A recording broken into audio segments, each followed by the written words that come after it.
St.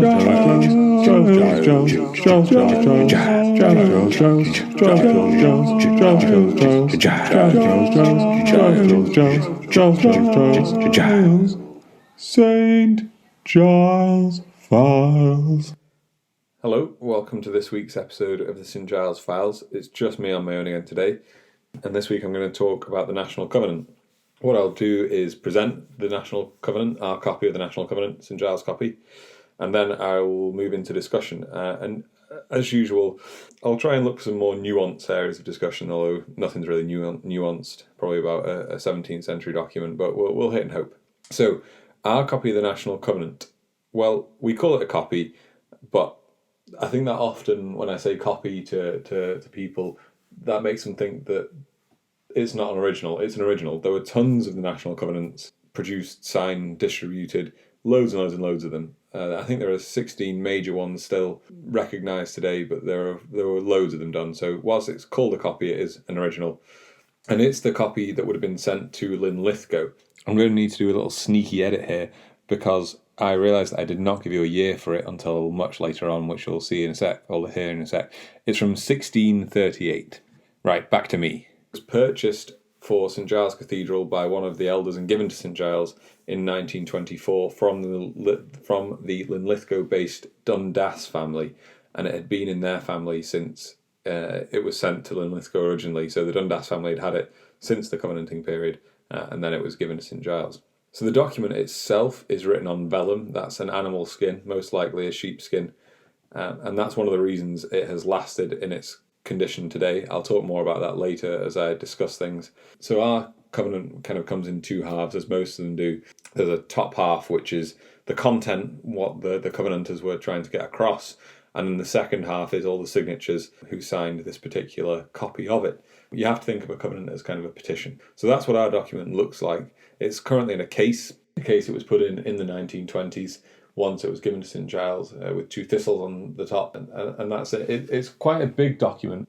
It's probably the size of a good-sized wall map, so it's something you could really get up close to and have a good look at. And to try and give you an actual size, probably something like A0 is the closest you would come to it. So that's the document. Now, I've said the word covenant quite a lot. Let me describe what this is. And there's loads and loads of stuff out on the Covenant. There's stuff on our website. If you Google National Covenant of Scotland, you'll come up with loads of stuff. So I'm not going to give you a detailed history. I'll give you the brief history, which will suffice for today. So the National Covenant of Scotland. The context to this is that James the Sixth and First was originally just James the Sixth of Scotland, and then on Elizabeth's death, he became James the First of England. So he was the King of England and Scotland. Now he was Protestant, but people believed he might have lent towards Catholicism and certainly lent towards Anglicanism. So when he became the King of England, he quite liked the Anglican Church, which was seen to be very similar to the Catholic Church. And there was worries that he would start to impose certain parts of that on the Presbyterian Scottish Church, which he certainly did. But he was known to be quite a good ruler, quite a sensible ruler. So he was very aware that to impose large-scale Anglicanism on the Scots was quite a bad idea. His son, Charles I, was actually his second son, so he wasn't supposed to be king and was thought to always be slightly ill at ease with his path to the throne. So he very much relied on the divine right of kings. In essence, the divine right of kings says, I'm the king because God chose me, so anything I say is God's word. I'm basically God's representative on earth. So it gives you this kind of power complex that everything you say is divine. That meant Charles thought that everything he did was infallible, pretty much. So when he came to bring Anglicanism to the Presbyterian Scots, he was doing it on God's will. And so if the Scots said they didn't want it, they were questioning God, to Charles' mind, I suppose. So he brings these changes in a bit harder than his dad did, and with less subtlety and tact. The Covenant then is the Scots response. After Jenny Geddes throws her stool in St. Giles Cathedral at the Anglican minister that Charles had imposed, and says, I'll not have mass preached in my lug, Charles then doesn't really take the hint. Charles carries on trying to push his agenda onto the Scots. They reply with the National Covenant of Scotland, which essentially says, Charles, we don't want your papist overtures here, please. We still respect you as the king, but we do not respect the church that you are trying to impose on us. We'd quite like to keep our Presbyterianism. So what you've got to think of in the shortest sentence, I'll try and sum it up. The National Covenant of Scotland is essentially the Scots rejecting Charles I's Anglican Church. So that's the content. Go and read about it elsewhere. I'm not going to really discuss the content too much today because I think it's been done to death probably after 400 years. So, the first thing I want to discuss is who signs the covenant. Now, as I said earlier, there are loads of different copies that go to loads of different places. So the most important people for that area sign the covenant. Ours has Montrose on it. Montrose was a very important covenanter. So he signed most of the copies. I think there are a few that don't have him on, but pretty much he will be on most of them. And then other important nobles, Rothers is on ours. There's a few others. Weems is on ours. Weems being spelt ridiculously. I'll put it up, his name, because it's quite a good one. But there's loads of different folk that are on them. And then as you get down the levels of signature, you get to more and more junior nobles and then clergy and then other things. Now, a lot of the information you'll read will say that Scots from all different backgrounds signed this right down to the lowest man. And often, especially in this era, you can usually take that as anyone that we believe mattered signed this. Anyone that could sign their name signed this. And whilst that is true to some degree, I think for this document especially, it probably did get out a bit more. There's one really, really good example, which I was at a talk at that was presented, and it's the Maybole copy of the Covenant. Maybole's a small town in Ayrshire. And it has 4 women that signed it, and it, I think is the only recorded covenant with women on it, but they must have been very important in that area at the time. And people, I think there are copies of the covenant which had kind of marks on it.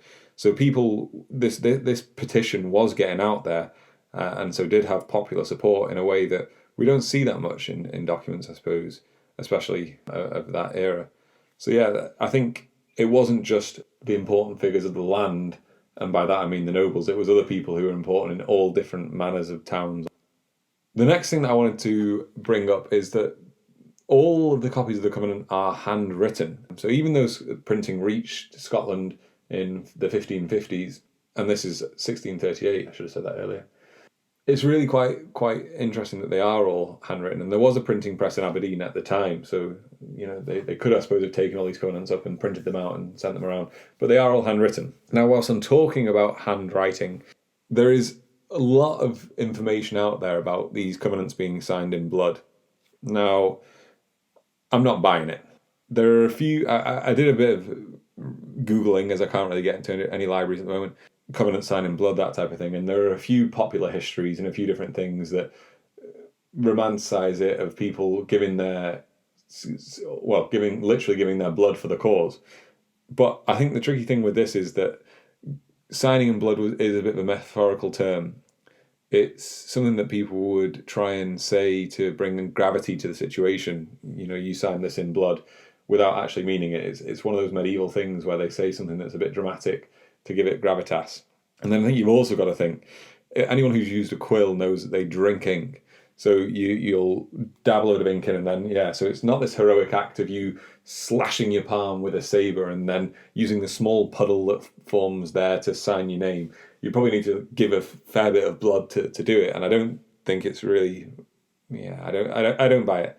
And then I think if you imagine people like Montrose who were signing multiple different copies, I mean, they'd have to give a good old pint to sign them all. So I'm not buying it. Although that isn't to say that people, on one of these more rural copies, someone thought, I'll sign it in blood, that'll be really significant.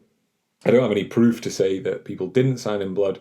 I just think it's implausible and impractical. And I think possibly also comes from, if anyone's seen our copy of the Covenant, as the ink has faded, it's kind of gone a bit reddy brown. So I think people might have got a bit carried away with themselves and heard this metaphorical thing, this metaphorical saying, and then taken it to mean more than it actually does. So I'm not buying it. So the next thing I also wanted to talk about is how the Covenant has lasted. So I think we are maybe not as analytical as we could be of documents, and how lucky we are that such a document has survived, and old documents do survive. And that's interesting because there's a fellow that used to work at St Giles who was big into the printing trade. Well, I say big into, he worked in the printing trade. And he was telling me one day that the reason that we have the Covenant and so many other old documents is because of what they are on. So, as I mentioned at the start, it's a vellum document. Sheepskin lasts for, well, I would guess pretty much indefinitely, as does ink when you write on it, just by the way that the ink settles in the skin and the way it's treated. And the fellow I used to work with was telling me that in banks, they have a bit of a tricky thing with this, because let's say you have a deed to a house that you want to last pretty much indefinitely. Modern paper just won't last, and modern ink won't last. So if you have a printed document, I think he said it's certified for 100 years, and even that is special paper and special ink.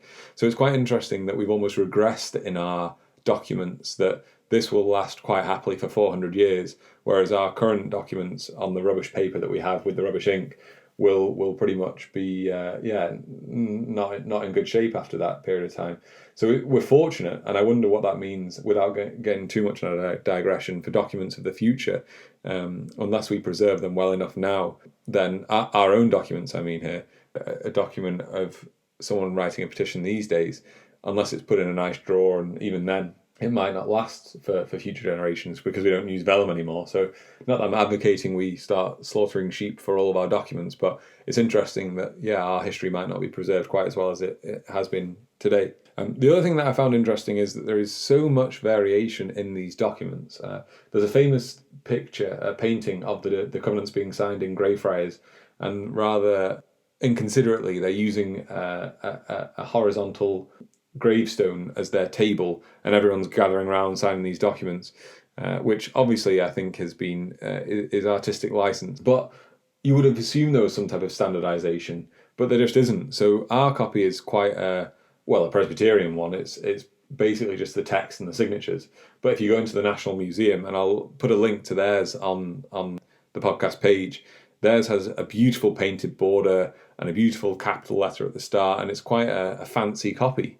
So I think it's interesting that there is so much variation of these documents, when you might assume that, given that they were supposed to be exactly the same thing, just signed by different people. Yeah, that was quite funny. So that's the covenant and our copy in the building, and all the things that I thought were interesting about that in and of itself. As we've done before, I'd like to use the covenant as an opportunity to spring onto larger ideas through the St. Giles lens. And this one, I don't hope to resolve, just more pose the idea, analyse it a little bit, and maybe give you some food for thought. So, how do we deal with and interpret history, and how has that changed? I feel like, especially in previous episodes, and I'm thinking here the one Karen and I did on Too Many Williams, we can be a little bit mean to the Victorians, but I think the Covenant provides quite a nice example of how the Victorians dealt with history and how we deal with history, or how we interpret and view it. So it's if you've been to St. Giles, you'll see that there are two huge memorials that often get called tombs, but they're not tombs, and they are to Montrose and Argyll, two of the main Covenanters at that time. Now, apparently the story goes that Queen Victoria came to St. Giles Cathedral, and she'd heard the story of the Covenant, she'd read it, she was fascinated by it, and she loved Montrose. Montrose was a big old royalist, as well as a Covenanter, and he was a very romantic figure as a result, and so Queen Victoria felt there should be a memorial to Montrose. Now, in Scotland, Montrose and Argyll are seen, well, this might be a contentious thing to say, but they're seen in a very similar light, in that they both fought for keeping Scotland's religion independent. And so the idea was that if there was going to be a memorial to Montrose, there should be one to Argyll, and so these two memorials get put up. Now, that isn't the reason I bring them up. The reason I bring them up is that the Victorians, rather than saying, oh, well, Queen Victoria would like a memorial to Montrose, we should have a memorial to Covenanters, they said we should have a memorial to another big man. And so we get memorials to Montrose and Argyll. And I think that's interesting, because that was the way that the Victorians saw history, that it was a turning point in history. It was who are the people that are responsible for creating our history. I think we see it slightly differently, and I don't know, well, I mean, I'm biased, I suppose. I think our way of seeing history is better, in that we're looking at all the individuals that signed it. Who signed the Maybold copy? Why did they sign it? What does that mean for our history? And I think that gives us a more nuanced version of the history, rather than giving us a skimming approach of, who are the main actors? We get who are all the actors. So yeah, I think the Covenant now is getting a bit more of a thorough investigation rather than the romantic Montrose versus the rogue Argyle. We get, why would the common person have signed this, and why is that important? Why is it interesting that this is such a widely signed document? And I think it's very easy, often in religious history, to say this country was X religion because the big people in it were X religion. Whereas here we can see that people were actually Presbyterian because so many people signed up to a document trying to maintain their Presbyterianism. So yeah, I think that's important. And whilst I said I wasn't going to try and resolve the issue, it does appear that I've come down quite heavily on one side. But have a think, and if anyone's got any thoughts to rebut that, then please do send them in. And so this leads on, I think, reasonably well into the next thing I wanted to throw out there, which was an idea sent in, which is, what does it matter that the document is original? So if we whip our copy out and we put it in storage and it never sees the light of day again because we need to keep that history safe, and we put out a facsimile, what does that mean, and does it matter, and is it important that people get to see the original? Well, again, I mean, I suppose it's not for me to come down on the issue definitively, but I will give you my opinion, which is that I think it does matter, because I think, first of all, we should provide enough interpretation, which unfortunately we don't at the moment, we're trying to rectify, but we should provide enough interpretation for someone to appreciate the original for its original qualities. Like seeing the vellum, there's no substitute for seeing that thick document, which doesn't really exist today. And like seeing the text, which you can appreciate the fade on it, whereas I think in any of the copies we've produced, or the reproductions we've produced, that you kind of lose some of the reality of it. And I think it does just bring home, there's an intangible quality of the old document that you just don't get from a copy of it. So I think it is important that we display the original, even though the text is pretty much illegible to anyone that hasn't done any paleography study, the study of reading older styles of writing.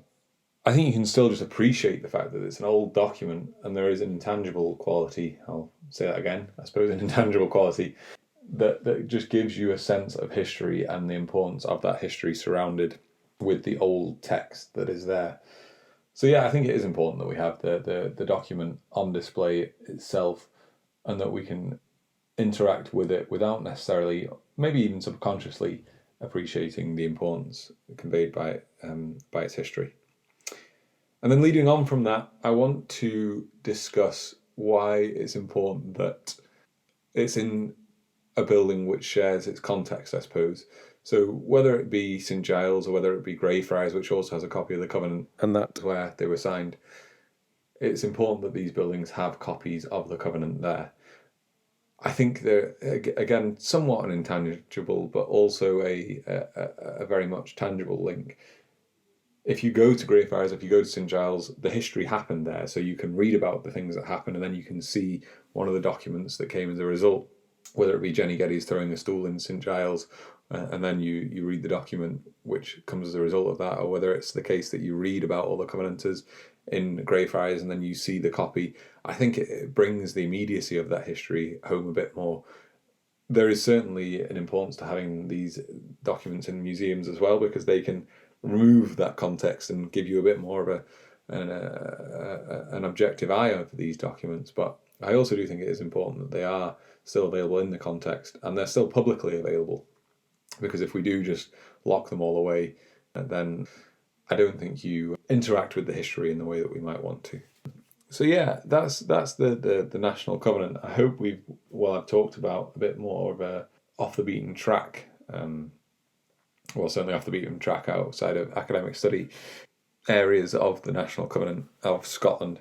If you've any thoughts or questions, as usual, please do send them in. I'd be delighted to hear them. Other than that, thank you very much, and I'll say goodbye. Part of the reason that I am doing this on my own is some staff have been furloughed at St Giles, but St Giles is doing a great job of topping their salary up, so everyone is still being paid 100% of their salary at St Giles. But the only way we can do that is by donations. And at the moment, given that people can't come into St Giles, we're getting very few of them. Please, please, please, if you've enjoyed the podcast, do give a small donation if you can. Thanks. Bye-bye.